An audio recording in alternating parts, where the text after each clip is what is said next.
जय हिंद दोस्तों, कैसे हैं आप सभी। आशा करता हूँ बहुत ही अच्छे होंगे। इस वीडियो में हम आपके लिए लेकर आए टॉप जीके जीएस के क्वेश्चन। ये ऐसे क्वेश्चन है जो बार बार एग्जाम में पूछते हैं, तो आप किसी भी एग्जाम की तैयारी कर रहे हैं तो यह वीडियो आपके लिए बहुत ही खास है।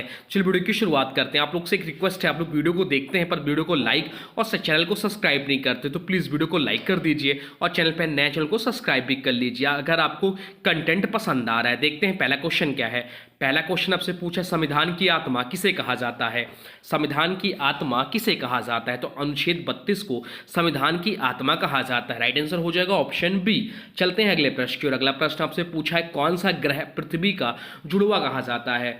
कौन सा ग्रह पृथ्वी का जुड़वा कहा जाता है, तो इस क्वेश्चन का राइट आंसर जो हो जाएगा वो हो जाएगा ऑप्शन बी, ऑप्शन सी। शुक्र ग्रह को पृथ्वी का जुड़वा कहा जाता है। अगर ग्रहों से बात करें, जो इंपॉर्टेंट प्रश्न पूछते हैं तो आपसे पूछता है सूर्य के निकट सबसे ग्रह कौन सा है, तो सूर्य के निकट सबसे ग्रह जो है वो बुध है। और अगर यहीं आपसे पूछ ले सूर्य से सबसे दूर ग्रह कौन सा है, तो नेपच्यून है। अगर आपसे पूछ ले सबसे गर्म ग्रह कौन सा है, तो सबसे गर्म ग्रह जो है वो भी शुक्र है। और सबसे ठंडा ग्रह जो है यूरेनस है। ये सब पॉइंट भी याद रखिएगा। चलते हैं अगले प्रश्न की ओर। अगला प्रश्न आपसे पूछा है, भारत की पहली महिला लोकसभा अध्यक्ष कौन थी। भारत की पहली महिला लोकसभा अध्यक्ष कौन थी, तो भारत की पहली महिला लोकसभा अध्यक्ष जो थी मीरा कुमार भारत की पहली महिला लोकसभा अध्यक्ष थी। अब आपको बताते हैं इंपॉर्टेंट जो पहली महिला हैं, तो पहली महिला चुनाव आयुक्त पूछता है आपसे, तो पहली महिला चुनाव आयुक्त जो हैं वो बीएस रामा देवी हैं। आपसे पूछ सकता है पहली ट्रांसजेंडर महिला जज कौन सी हैं, तो पहली ट्रांसजेंडर महिला जज जो है वो जायिता मंडल हैं। आपसे पूछ सकता है पहली महिला ग्रैंड मास्टर शतरंज में कौन है, तो वो कोनेरू हम्पी हैं। आपसे पूछ सकता है पहली महिला केंद्रीय मंत्री कौन है, तो राजकुमारी अमृत कौर हैं। ये सब भी ध्यान रखिएगा। बाकी पहली महिला प्रधानमंत्री जो हो जाती है श्रीमती इंदिरा गांधी। ये पहली महिला भारत रत्न पुरस्कार पाने वाली भी पहली महिला। पहली महिला राष्ट्रपति कौन है, वो प्रतिभा देवी सिंह पाटिल हैं। ये सब पॉइंट भी ध्यान रखिएगा। चलते हैं अगले प्रश्न की ओर। अगला प्रश्न आपसे पूछा, ब्लैक होल शब्द का प्रयोग किसने किया था। तो ब्लैक होल शब्द का जो प्रयोग किया है वह किया सबसे पहले जॉन व्हीलर ने, तो राइट आंसर हो जाएगा ऑप्शन बी। चलते हैं अगले प्रश्न की ओर। अगला प्रश्न आपसे पूछा है, माउंट एवरेस्ट की ऊंचाई कितनी है। माउंट एवरेस्ट की ऊंचाई कितनी है, तो माउंट एवरेस्ट की ऊंचाई कहीं कहीं पे 8,848 भी मिल सकता है और कहीं कहीं पे आपको 8,849 भी मिल सकता है। तो आपको अगर आपको ऑप्शन में 8,848 और दोनों मिले तो आप लोग राइट आंसर ऑप्शन बी को टिक करिएगा। अगर आपको कहीं पे केवल 8,848 मिले तो वह भी आपका राइट हो जाएगा। और यहाँ बात हो रही माउंट एवरेस्ट की, तो माउंट एवरेस्ट का जो नेपाली में नाम है वो सागर माथा है। नेपाली में जो इसका नाम है वो सागर माथा है। अगर आपसे ये और पूछ सकते हैं तिब्बत में इसका क्या नाम है, तो इसका तिब्बत में जो नाम है चोमोलंगमा है। अगर आपसे एक क्वेश्चन और पूछ सकता है कि माउंट एवरेस्ट पर चढ़ने वाली पहली भारतीय महिला कौन है, तो माउंट एवरेस्ट पर चढ़ने वाली पहली भारतीय महिला जो है बछेंद्री पाल है। इन्होंने यह 1984 में किया। चलते हैं अगले प्रश्न की ओर। अगला प्रश्न आपसे पूछा, कौन सी नदी हांगू नदी के नाम से जानी जाती है। कौन सी नदी जो है भारत की वह हांगू नदी के नाम से जानी जाती है, तो राइट आंसर हो जाएगा ऑप्शन सी। झेलम नदी को हांगू नदी भी कहा जाता है। चलते हैं अगले प्रश्न की ओर। अगला प्रश्न आपसे पूछा, विश्व पर्यावरण दिवस कब मनाया जाता है। विश्व पर्यावरण दिवस कब मनाया जाता है, तो विश्व पर्यावरण दिवस जो मनाया जाता है वह 5 जून को मनाया जाता है। 5 जून को विश्व पर्यावरण दिवस मनाया जाता है। जून में ही एक और इम्पोर्टेंट डे आता है 21 जून को इंटरनेशनल योगा डे मनाया जाता है। अगर दिवसों की बात करें तो आपसे पूछ सकता है 8 मार्च, तो 8 मार्च को अंतर्राष्ट्रीय महिला दिवस मनाया जाता है। 22 मार्च को विश्व जल दिवस मनाया जाता है। 1 दिसंबर को विश्व एड्स दिवस मनाया जाता है और 4 दिसंबर को भारतीय नौसेना दिवस मनाया जाता है। ये सब पॉइंट भी ध्यान रखिएगा। चलते हैं अगले प्रश्न की ओर। अगला प्रश्न आपसे पूछा है, किस राज्य को भारत का मसालों का कटोरा कहा जाता है, तो राइट आंसर हो जाएगा ऑप्शन बी। केरल राज्य को भारत का मसालों का कटोरा कहा जाता है। चलते हैं अगले क्वेश्चन की ओर। अगला क्वेश्चन आपसे पूछा है, कर्क रेखा भारत के कितने राज्यों से होकर गुजरती है। कर्क रेखा जो है वह भारत के कितने राज्यों से होकर गुजरती है, तो कर्क रेखा जो है भारत के 8 राज्यों से होकर गुजरती है, तो राइट आंसर हो जाएगा ऑप्शन सी 8। ये 8 राज्य कौन कौन से, तो ये 8 राज्य है गुजरात, राजस्थान, मध्य प्रदेश, छत्तीसगढ़, झारखंड, पश्चिम बंगाल, त्रिपुरा और मिजोरम।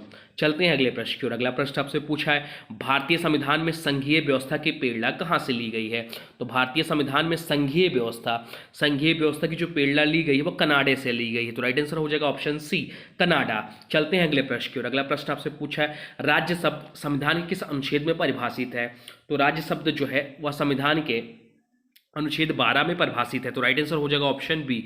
चलते हैं अगले प्रश्न की ओर। अगला प्रश्न आपसे पूछा, भारत के किस राज्य में भीमबेटका गुफाएं स्थित है? भारत के किस राज्य में भीमबेटका गुफाएं स्थित हैं? तो राइट आंसर जो हो जाएगा वो हो जाएगा ऑप्शन सी, मध्य प्रदेश राज्य में भीमबेटका गुफाएं गुफाएं स्थित हैं। आप यहाँ बात हो रही है मध्य प्रदेश की, तो जिसकी राजधानी है भोपाल। भोपाल इसकी राजधानी हो जाती है मध्य प्रदेश की। आप मध्य प्रदेश की लोकसभा और राज्यसभा सीटों की संख्या भी पूछ सकता है। तो लोकसभा सीटों की संख्या हो जाती है 29 और राज्यसभा सीटों की संख्या जो हो जाती है 11।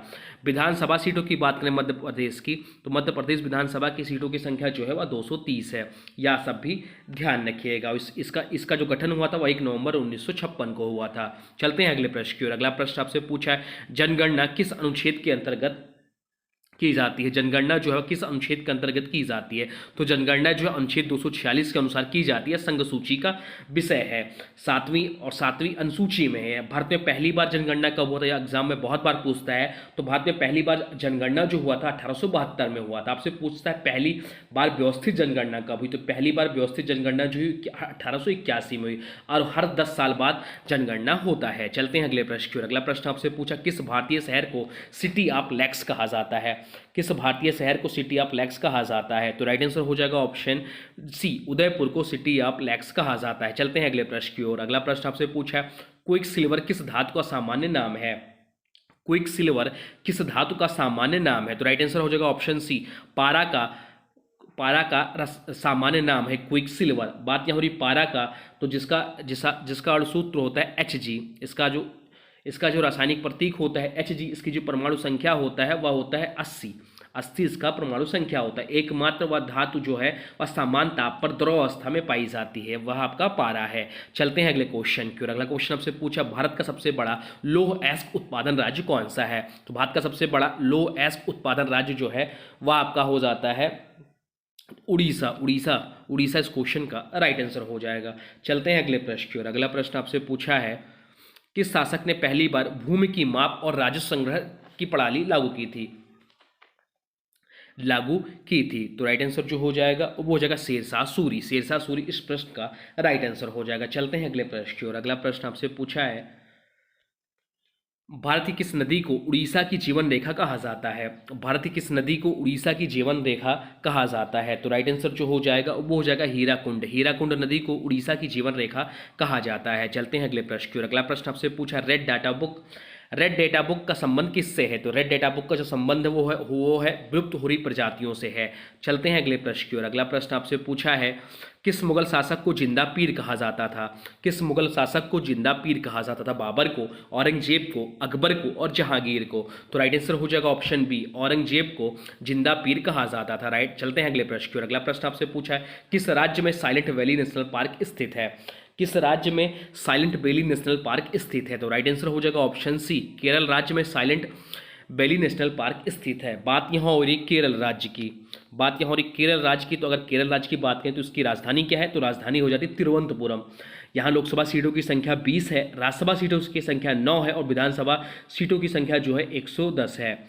और इसकी जो राजकीय भाषा है केरल का वो मलयालम है। ये पॉइंट भी ध्यान रखिएगा। चलते हैं अगले प्रश्न की ओर। अगला प्रश्न आपसे पूछा है, भारत का पहला परमाणु रिएक्टर कौन सा था? भारत का पहला परमाणु रिएक्टर कौन सा था? तो भारत का पहला परमाणु रिएक्टर जो था अप्सरा था। राइट आंसर हो जाएगा ऑप्शन बी, अप्सरा। चलते हैं अगले प्रश्न की ओर। अगला प्रश्न आपसे पूछा है, राज्यसभा में नामित सदस्यों की संख्या अधिकतम कितनी हो सकती है? तो राज्यसभा में नामित सदस्यों की संख्या अधिकतम जो हो सकती है वह 12 हो सकती है। तो राइट आंसर हो जाएगा ऑप्शन सी, 12। नामित सदस्य जो होते हैं राज्यसभा चुनाव में नहीं चुने जाते। नामित सदस्य जो होते हैं वो राज्यसभा चुनाव में नहीं चुने जाते, बल्कि राष्ट्रपति द्वारा अनुच्छेद 80 के तहत नामित किए जाते हैं। चलते हैं अगले प्रश्न की ओर। अगला प्रश्न आपसे पूछा है, गोलमेज सम्मेलन किस ब्रिटिश प्रधानमंत्री के पहल पर हुआ?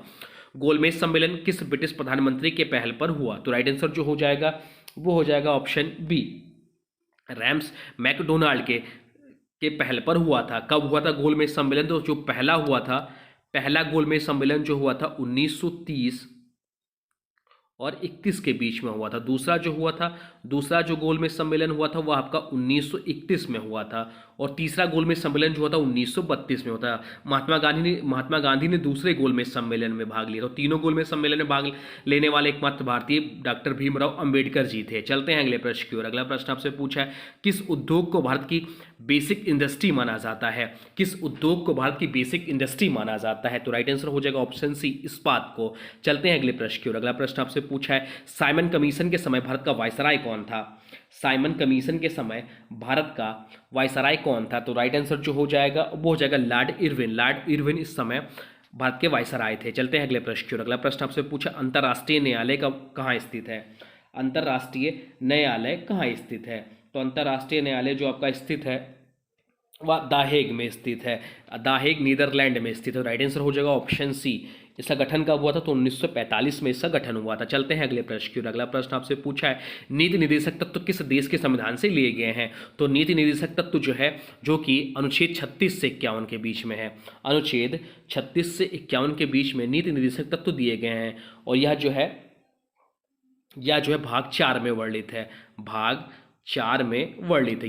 ये भी पूछ सकता है। और किस देश के संविधान से लिया गया है? तो आयरलैंड देश के संविधान से लिया गया है। चलते हैं अगले प्रश्न की ओर। अगला प्रश्न आपसे पूछा है, भारतीय संसद की पहली महिला सचिवालय प्रमुख कौन थी? भारतीय संसद की पहली महिला सचिवालय प्रमुख कौन थी? तो राइट आंसर जो हो जाएगा वो हो जाएगा ऑप्शन बी। ऑप्शन बी इस प्रश्न का राइट आंसर हो जाएगा। चलते हैं अगले प्रश्न की ओर। अगला प्रश्न आपसे पूछा है, महात्मा गांधी राष्ट्रीय ग्रामीण रोजगार गारंटी अधिनियम किस वर्ष लागू हुआ? महात्मा गांधी राष्ट्रीय ग्रामीण रोजगार गारंटी अधिनियम किस वर्ष लागू हुआ? तो राइट आंसर जो हो जाएगा वो हो जाएगा ऑप्शन बी, 2005। 2005 इस प्रश्न का राइट आंसर हो जाएगा। भारतीय संसद द्वारा 2005 में पारित हुआ और 1 फरवरी 2006 को लागू हुआ था। तो ये रहे टॉप 30 जीके जीएस से क्वेश्चन। अब आज की वीडियो से क्वेश्चन, इसका राइट आंसर आप लोग को कमेंट बॉक्स में बताना है। आज की वीडियो से क्वेश्चन है, भारत के किस राज्य में भीमबेटका गुफाएं स्थित हैं? भारत के किस राज्य में भीमबेटका गुफाएं स्थित है? उस राज्य के बारे में जो भी जानते हैं वो अभी कमेंट बॉक्स में लिख दीजिएगा। और हाँ, वीडियो कैसा लगा इसके बारे में भी जरूर बताइएगा। और हाँ, देखिए, अभी तक आपने वीडियो को लाइक नहीं किया है तो प्लीज़ वीडियो को लाइक कर दीजिए, और चैनल पर नए हैं चैनल को सब्सक्राइब भी कर लीजिए। तो चलिए मिलते हैं नए वीडियो में, तब तक के लिए thanks for watching railway exam target. For more update please subscribe railway exam target channel को।